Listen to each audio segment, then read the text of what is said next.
Printed lawn है जी। ये multi colour के प्रिंट हैं, बहुत ही प्यारे कलर हैं जी। लॉन आ गई है, लॉन का सीज़न स्टार्ट हो गया है। बहुत ही प्यारे डिजिटल प्रिंट हैं ये। बड़े अर्ज की लॉन है, चाइना फैब्रिक्स है ये। इसके कलर डिज़ाइन हाई ही नफीस हैं।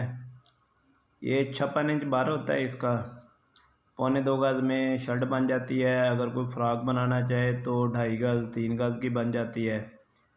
नॉर्मली जो फ़्रॉक होती है वो 2.5 से 3 गज़ की होती है।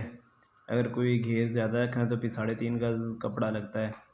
अगर कोई मैक्सी बनाना चाहे तो मैक्सी के ऊपर 3.5 से 4 गज़ जो है ना नॉर्मल रेंज में कपड़ा लग जाता है, क्योंकि उसके ऊपर जो है ना पेटी कट के लगनी होती है, नीचे फिर घेर बनना होता है, बाजू बनने होते हैं। रेट इंतहाई मुनासिब है। ये 500 रुपये गज़ में खुला कपड़ा आपको मिल जाएगा।